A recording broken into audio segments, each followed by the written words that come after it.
Sriwijaya 灯笼节闭幕晚会在9月28日圆满举行。副执行主席九韩荒表示，本次活动自8月22日起，历时约6周。在闭幕当晚，组委会特别向参与的赞助商颁发了荣誉证书。尽管当晚6点左右开始下起大雨，活动依然按计划进行，依旧取得了不凡的效果，证明观众们在大雨中仍然热情前来参与。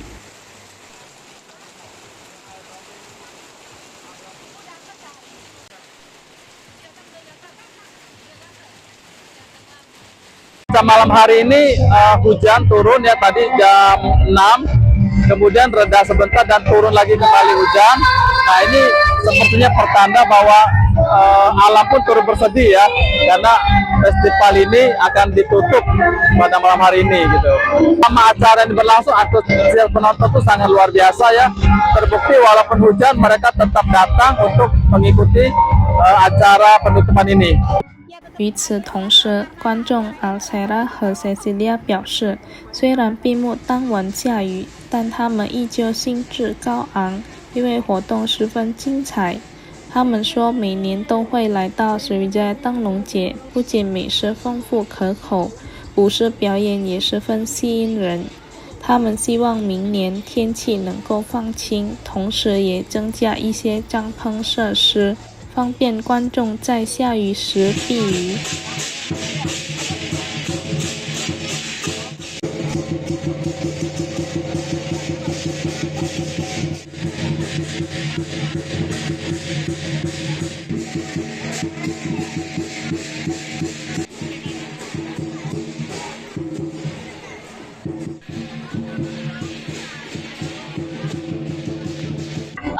Sebenarnya harapannya sih pengennya cuacanya terang ya, karena cuacanya nggak hujan gitu. Ya pas lagi penutupan juga, cuman ya tetap antusias karena acaranya seru juga.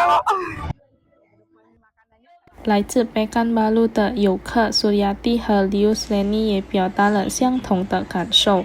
他们称这场活动非常精彩、震撼而壮观。活动中有许多充满魅力的巨港特色美食，从印尼群岛风味到本地特色应有尽有，加上以安贝拉大桥为造型的花灯装饰，以及充满中华文化氛围的灯会布置，都成为Sriwijaya 灯笼节的标志性亮点。Sangat luar biasa dan yang hadir juga sangat beragam. Jadi memang terasa banget bahwa konsep kita Bhinneka Satu Keluarga, Bhinneka Tunggal Ika bisa kita lihat di acara Lantern Festival ini. Kemudian dekorasinya, lalu makanan-makanan khas Nusantara juga bisa kita temukan di sini.